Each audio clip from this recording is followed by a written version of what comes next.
what is our universe made of? It's the biggest unsolved mystery in science. Despite the name, space is not an empty space at all. Space itself is something. There's a hidden structure and a force that exists within space itself. Space is very much a dynamic, incredibly active medium. A force that connects everything in our universe. It's an active player in the game of life. It underpins our reality, tying together all of space and time since the very beginning. We call it Spacetime. It's everything. Space-time is what the universe really is. Space-time is how the universe works. But what is it? How does it control our past, present, and future?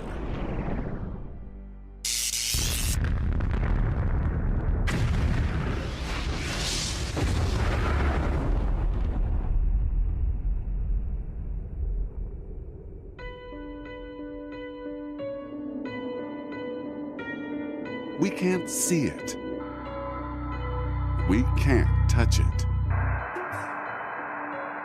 But without space-time, we wouldn't be here. Space-time is the fabric of our reality. It shapes and governs our lives. If we want to understand the story of the universe, it's absolutely crucial we understand how space-time behaves. Space-time has been active since the beginning of everything, and it is the key to the evolution of everything.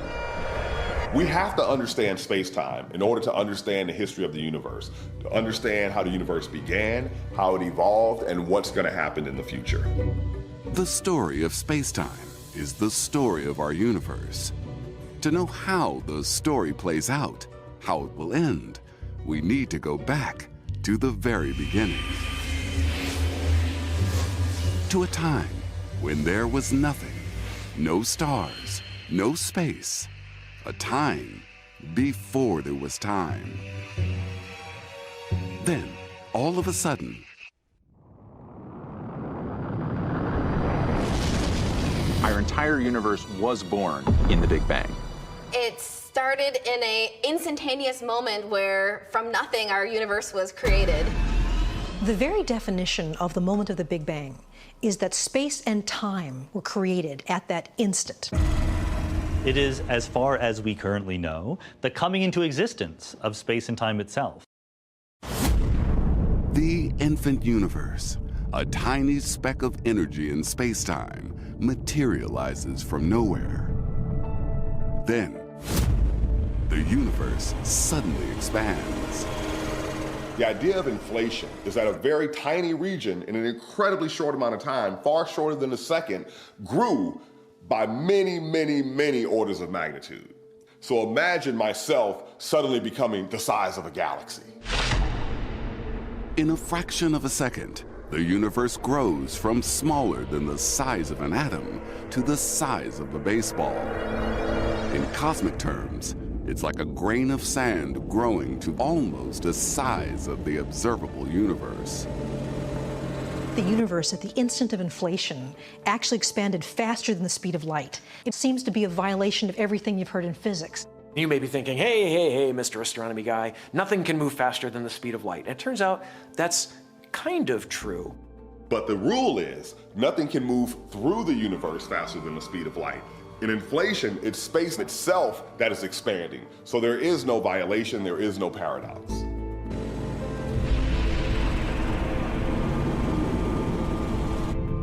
Inflating fast, the universe goes through a phenomenal growth spurt. At the moment of the Big Bang, space-time was this entity that was flying out in all directions. It was space itself that was expanding. But the universe doesn't expand evenly. One spot in the universe was ever so slightly more dense than a spot right next to it. And we're talking about a tiny, tiny fraction of a percent. 1 part in 100,000. But that was enough. Fluctuations in expanding spacetime created areas with higher density. Inflation made these high-density regions larger. and this allowed our universe to take shape. When parts of the universe didn't inflate quite the same way as others, all of a sudden things could start to come together. As the universe cooled, energy turned into matter. And in the denser regions, that matter started to clump together. Crucially, these regions had more mass than others. Mass bends space-time. So anything that is made of matter bends space-time. And the more matter you have in one place, the more you bend it. In fact, I'm bending space-time right now. When I flex, I bend it even more because of my incredibly high muscle density. I don't bend at the maximum. I don't want to destroy the Earth and the solar system. But, you know, it's an effect. It's a real thing. If I had imaginary glasses that allowed me to perceive directly space-time, suddenly those hidden aspects of a curved universe are as visible as the hand in front of my face. We'd see the curving grid of space-time moving and reacting to objects within it. And we'd feel the curving of space-time as the force we call gravity. Gravity is different from all the other forces. It is intimately connected with the curvature of space-time. Something that can bend space and time has gravity. That's what gravity is, the bending of space and time itself. It's hard to visualize this, but a good analogy is a trapeze artist and their safety net. You can imagine a trapeze artist falling into a net on purpose. That net is flat and looks like a nice, orderly, evenly spaced grid. But when they fall into it, they distort that grid. Well, that's a lot like space. If you have matter in space, it warps the framework. When the trapeze artist is resting in the net, they're bending that space-time grid a little bit. If you had two trapeze artists in there, double the mass in roughly the same volume, you would get a bigger dip. You have a bigger distortion. And that's how space-time works. More mass equals a bigger curve in space-time equals more gravity. But understanding the nature of gravity in space-time is no easy thing. It's an idea developed by one of the greatest minds ever. Einstein had the idea that space itself is something that can be bent, something that can be stretched, that we are all bound together by space-time. Einstein says that space and time have a geometry. They have a life of their own. They have dynamics. Those dynamics are what we call gravity. The more dense the region of matter, the greater the gravity, the deeper the curve. This connection is the foundation of our physical reality. It's the interaction between matter and energy and space-time that created the universe that we see around us today. But that doesn't mean we fully understand it. There's much more that we don't know, and that's frustrating. With the laws of physics, I can talk about how space-time behaves, but it does appear to be something that stretches, that contracts, and that gravity is the embodiment of space-time.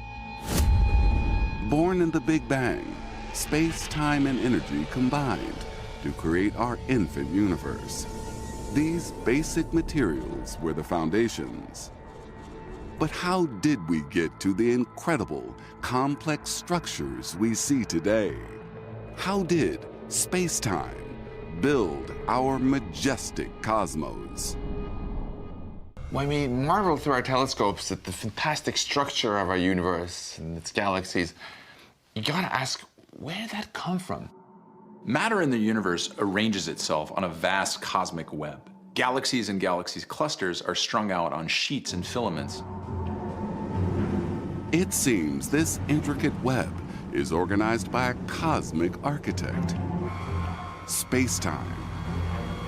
It shaped everything, from planets to galaxies, and atoms to cities. The universe is made of space-time. Whatever the substance is, time and space bound together, that's expanding and creating the universe we see around us.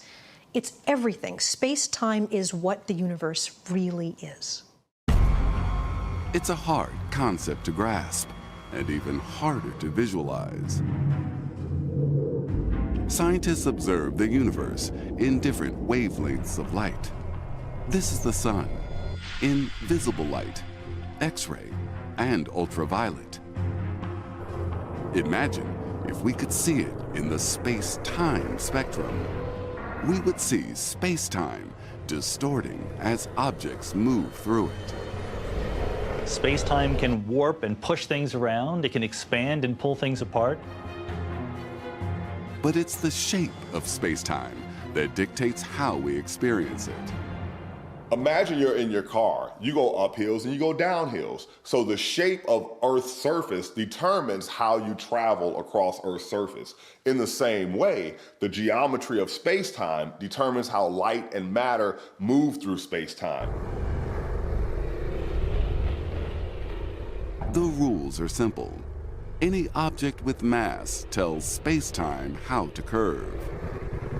The curvature of space-time tells matter how to move. Because the shape of space-time tells matter how to move, what we call gravity, this means that gravity and the shape of space-time tells matter how to clump together and form larger and larger structures. But at the beginning, the space-time landscape was very different from today's. And the first matter started to change the shape of space-time. Our entire universe was created in the Big Bang 13.8 billion years ago. Everything came from nothing. But our modern universe is a complex mosaic of matter. So this space right here has a tiny bit more matter in it than this over here. Wherever there was a little bit of extra mass, that would bend space a little bit more. Well, if you're bending space a little bit more, then more mass would collect there. In the early universe, the denser regions of matter created deeper curves in space-time. And as the mass gets bigger, as stuff falls into that well, it gets deeper and deeper and deeper and attracts more stuff. And it's just a runaway process. Gravity increased, pulling in more and more matter. Got more dense, got more dense, got more dense, and then before you know it, you've got a star, and you've got a bunch of stars, and you start to make a galaxy.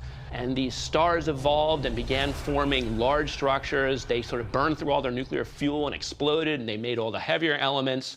And with time, we got down to having things like planets, atmospheres, people, all the things that we care about today. All of this started out as energy fluctuations in expanding space-time. These, at first, very tiny fluctuations became these gigantic structures that we actually see today. And over billions of years, that material began to coalesce into individual galaxies, stars, planets, and you. Fluctuations in the expansion of space-time laid out the pattern of the universe. The curvature of space-time controlled the evolution of everything we see today. If space-time didn't have that property of bringing mass together, then all we would be is a thin haze of hydrogen gas. Not a very interesting universe at all. If space-time didn't curve because of matter inside of it, the universe would be a really weird place. I mean, there'd be no gravity. There'd be nothing to make things stick together. No force of gravity means no stars, no planets, and no people. We owe our existence to space-time. But even scientists struggle to understand it. I wish I knew what space-time is. We know things about space-time, but at the same time, we feel like we know almost nothing about space-time. 2016. Astronomers witness a strange optical phenomenon, a weird circle of light, like a cosmic halo. This is actually what you would see in the sky if your eyes were as sensitive as a telescope. They're real. This is not some artifact of how we adjust the images. Something is actually bending space and time itself into a lens. That something is a red galaxy which is over 7 billion light years away from Earth. It's bending the light from a blue galaxy, which should be hidden behind it. It's called gravitational lensing. Gravitational lensing is an amazing phenomenon because it demonstrates explicitly what Einstein told us, that space is curved. And space acts like a lens, just like the lens in my glasses acts. And when we look out at the universe, we see all of that. It's remarkable. Mass from the foreground galaxy creates curves in space-time, which we know as gravity. Light follows those curves and is warped, so it bends around the galaxy. Massive objects, like clusters of galaxies, can bend the path of light through space-time, a lot like a piece of glass can bend the path of light. So when we look at a distant galaxy, as the light passes through a galaxy cluster, we see multiple images of the same galaxy. We see arcs and circles, as if that galaxy cluster were made of glass.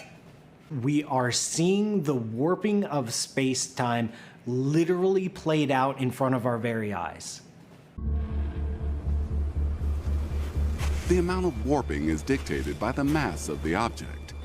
Small objects like our martial artist warp space-time just a little bit and make a shallow well. A planet creates a deeper well. A star, even deeper. What does something really dense and massive, with gravity that's off the charts, do to space-time? We know the presence of mass energy density creates curvature in space-time. The more mass, more energy, the denser it is, the greater this curvature. And sometimes that curvature can become so strong that space itself is fundamentally changed. Well, that's what a black hole is doing. It's essentially a bottomless pit in space-time. That is no longer just a dimple in the fabric of space and time, it's more like a cliff. And anything that falls into a black hole can't get back out. Black holes are so massive and so dense, they curve space-time into an endlessly deep well. Even light that falls into this deep space-time well can't escape. This is why black holes look black. What is there at the bottom of a black hole if you fall in all the way? The embarrassing answer is we have no clue. When we finally understand how black holes work, we will be a step closer to understanding how space-time works too. Gravitational lensing gives us a way of seeing the effects of space-time on light. But it is only an indirect observation of space-time. Could there be another way of experiencing space-time right here on Earth? Not everything that happens in space can be seen. Sometimes you have to listen for it as well.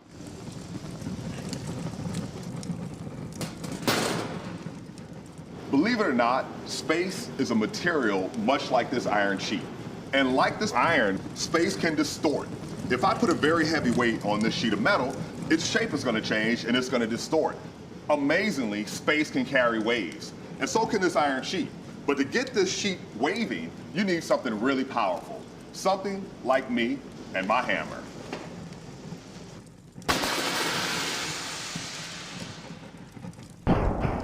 Did you see those waves travel through that iron sheet? Well, waves pass through space in exactly the same way. We call these gravitational waves. Gravitational waves are vibrations from cosmic events transmitted through the material of space-time. To set off waves in space, you need the biggest, baddest, most powerful events in the universe. Something like the collision of two black holes.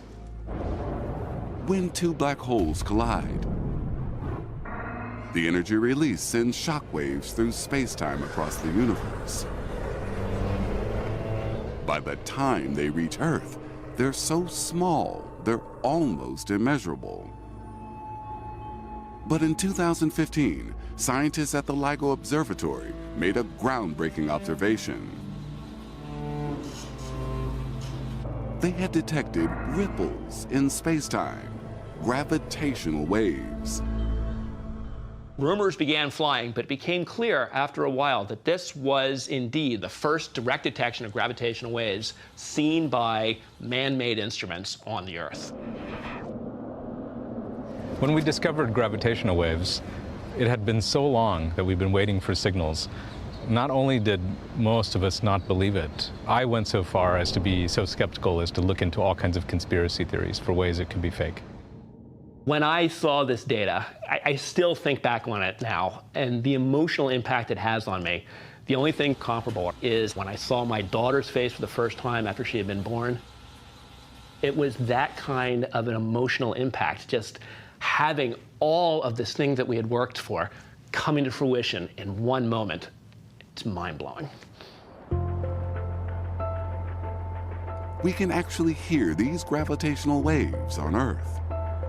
Part of what makes this so amazing, it's a bit of a coincidence, but it's a really cool coincidence, is that the signals that LIGO actually measures are in the same frequency band as the sounds that the human ear is sensitive to. We can hear the waves change frequency as the two black holes get closer and collide. It's a swoop up in frequency that sounds like whoop. What we were hearing in that whoop were two black holes that are orbiting around one another and then coming together. That was it.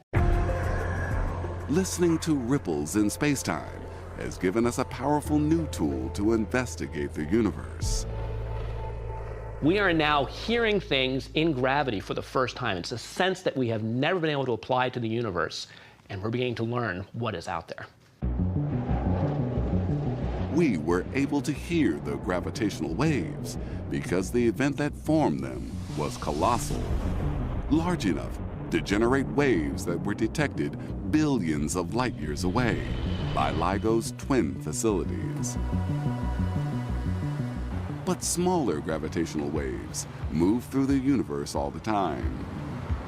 These gravitational waves are passing through us constantly, all over the sky. I am being influenced by gravitational waves right now as we speak. I am being stretched, I am being squeezed, I am being inflated, I am being deflated as I'm talking right now.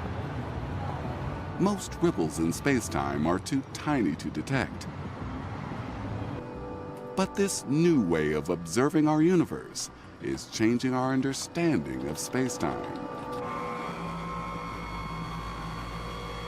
The observation of gravitational waves from black holes is one of the most significant findings in astronomy by anyone in the recent 100 years. It's hard to overstate the importance of gravitational wave astronomy. Much like when Galileo first pointed his telescope at the stars to see something new, we now have an entirely new window into the universe. Gravitational lensing and gravitational waves offer us an insight into the complex relationship between gravity and space.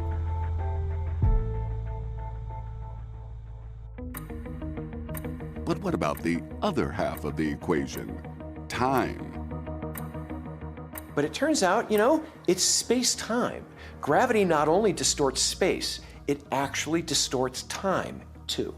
We think of time as something that can't be changed. It simply flows ahead at a constant rate. But that's not the universe we find ourselves in. In some crazy circumstances, my time might even, according to you, stop.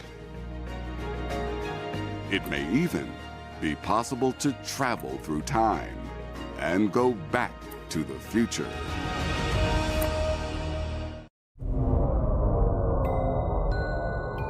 For sci-fi fans, space is the final frontier. For scientists, understanding time is a much bigger challenge. Originally, we thought of time as the same thing as the sun rising and setting. But now we've come to realize that time is a more fundamental concept than that.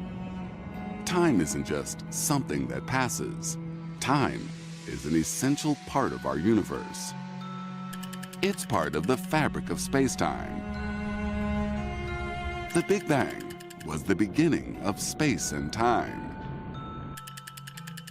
Since then, space has been expanding and time has been ticking forward.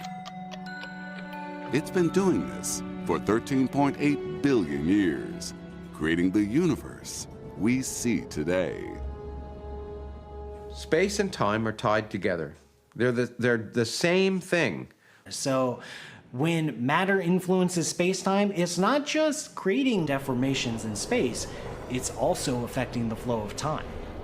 This is where space-time becomes really cool.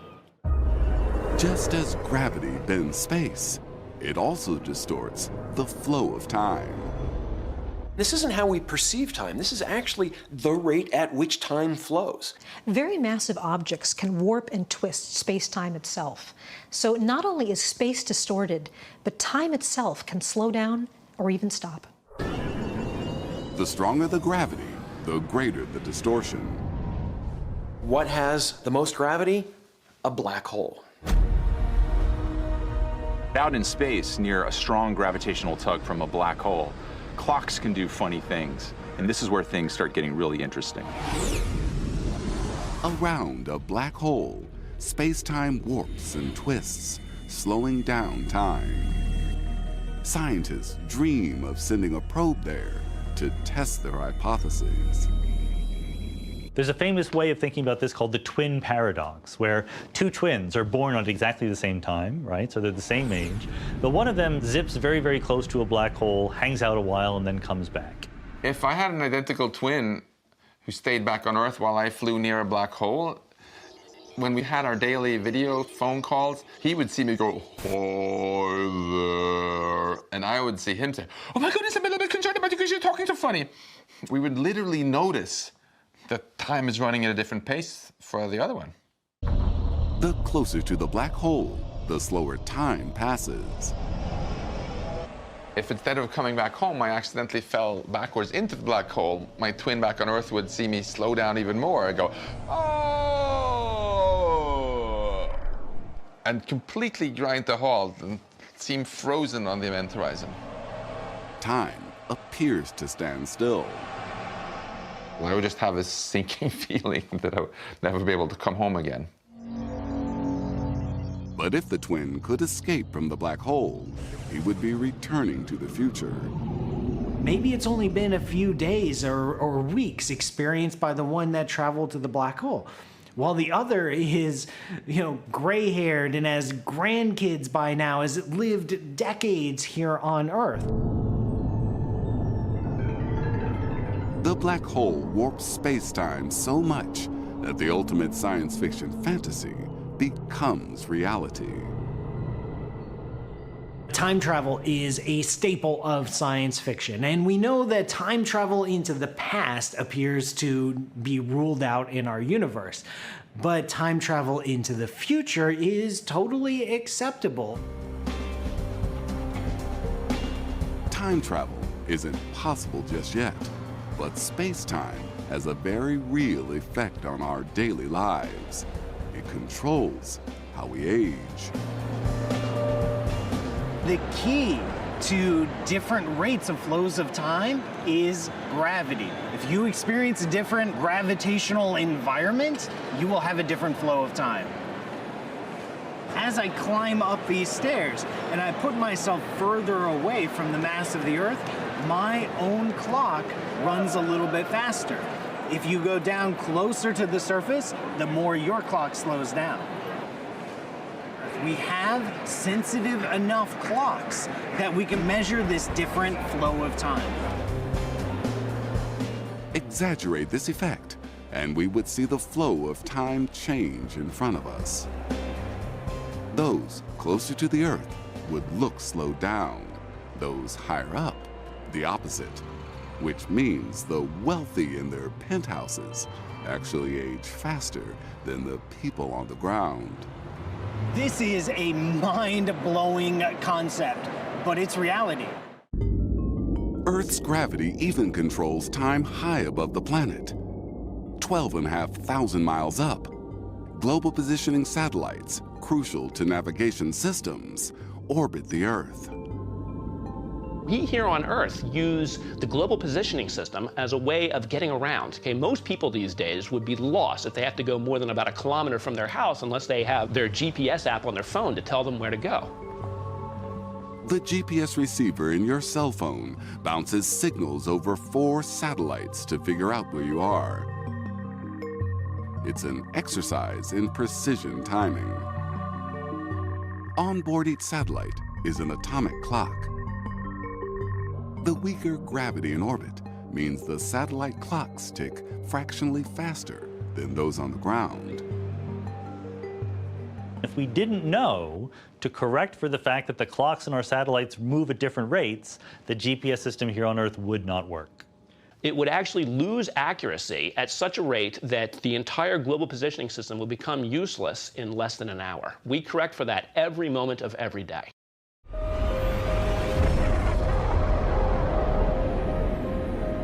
Our universe started with a bang, 13.8 billion years ago. It's been expanding ever since. Will this expansion last forever? Or will our universe come to a violent end? For almost 100 years, we've now known that the universe is expanding. We can test this by measuring light from exploding stars. Type 1a supernovas all explode with the same brightness, so scientists can accurately work out their distance from Earth. For decades, astronomers have measured this light being stretched by expanding space-time. The universe is expanding, and there's matter in it. That matter has gravity, and that is distorting the curvature of space-time. So it made sense to us that as the universe expanded, all of the matter in the universe would hold on to each other gravitationally. If there's enough matter in the universe, it can actually pull on itself enough that the expansion gets slower. But in 1998, astronomers took new measurements and made a sensational discovery. People had expected it to be slowing down, to decelerate, but instead they found the opposite. The expansion is accelerating. If expansion was slowing, then these distant lights should appear brighter. But instead, they're dimmer.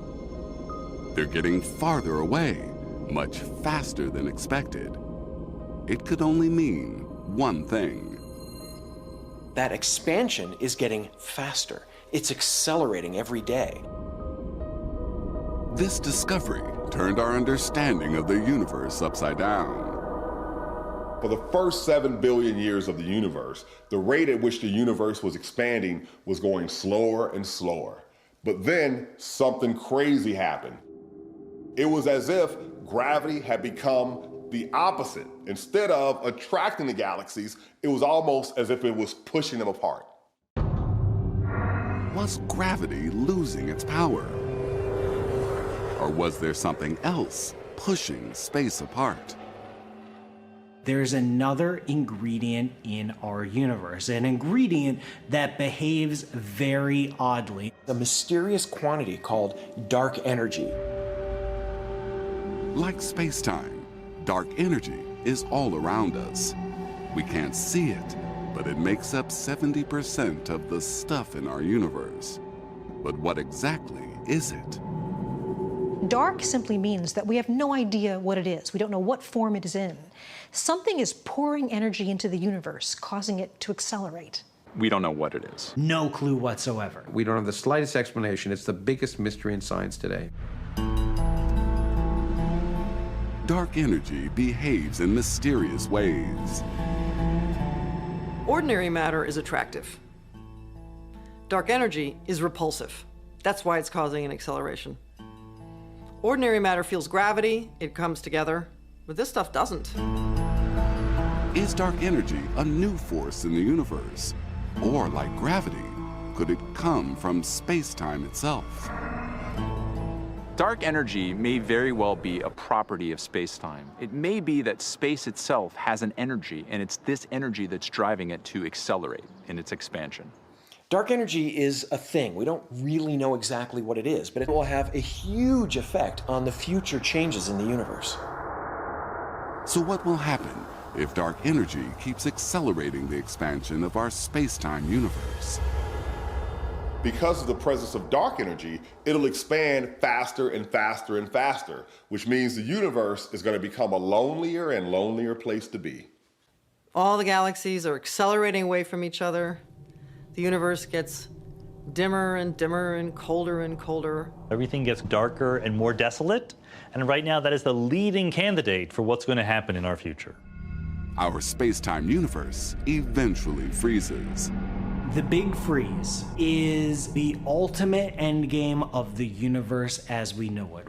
It is an ugly fate. It's a depressing fate, but luckily for us, it's not until an unimaginably long time from now. Trillions of years from now, the universe could end in a big freeze.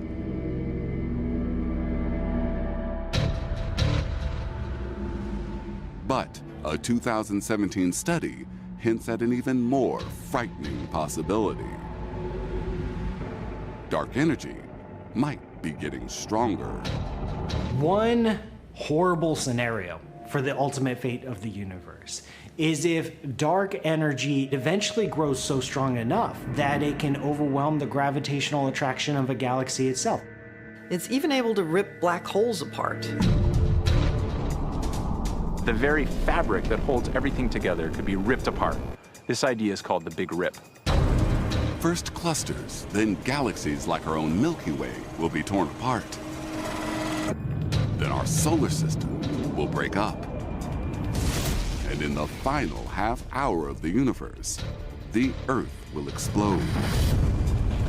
In the final second, atoms will vaporize.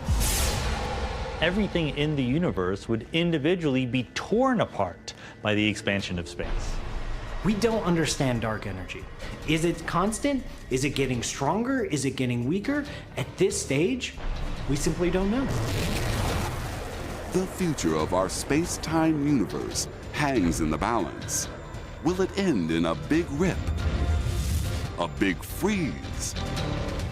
Or is the end really just the beginning?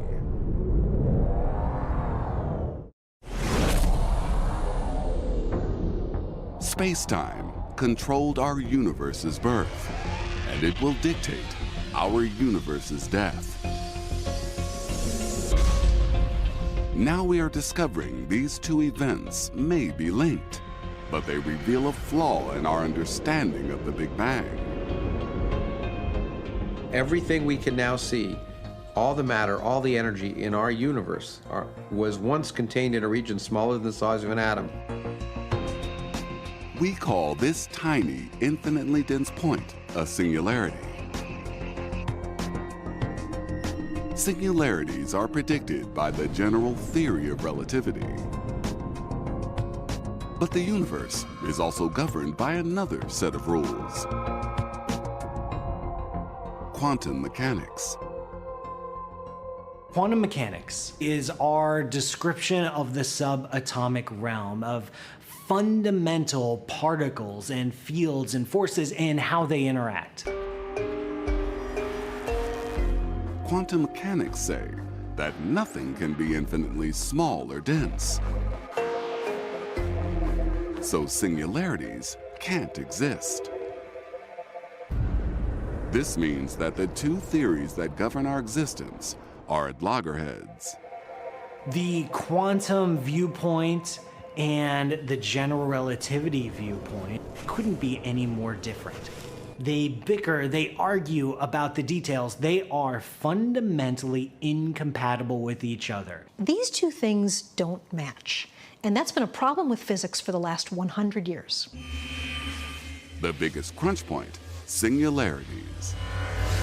Singularity is a bit where everything kind of goes to hell because the densities become infinite, gravitational forces become infinite, things just sort of break down there and the equations sort of stop making sense. No singularity would mean no Big Bang as we understand it. So how did the universe spark into existence? Albert Einstein spent the end of his life and the end of his career searching for that theory of everything that could describe the phenomena described by quantum mechanics and general relativity in one theory. It's sort of the holy grail of physics. Scientists now think they have an answer, a solution that works with both general relativity and quantum mechanics. Quantum space-time. A successful theory of quantum spacetime should answer the question of what really happened in the earliest moments of our universe. Hopefully, the correct quantum theory of gravity won't have any singularities. It will replace the Big Bang with something else. If we only knew what that something else was, we might have a clue as to how and why the universe began. In a quantum space-time Big Bang, there was no singularity bursting from nothing.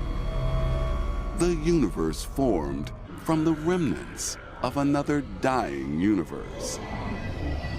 It's possible that before the Big Bang, there was still a universe, there was still space and time, but rather than expanding, the universe was contracting.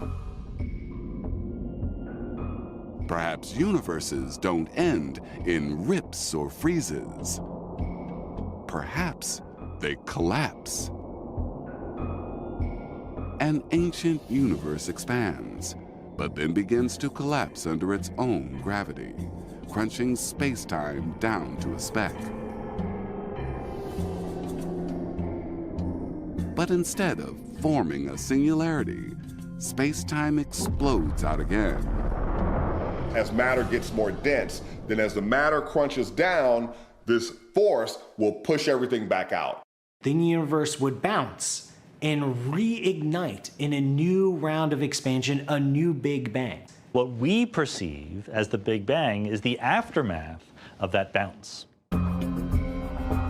This suggests that the space-time that dictates our lives today comes from the collapse of an old universe. And we live in an infinite space-time cycle of birth, death, and rebirth.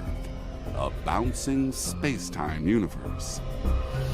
If we live in a bouncing universe, it's very plausible the universe is infinitely old, that it's gone through an infinite series of bounces and there is no absolute beginning.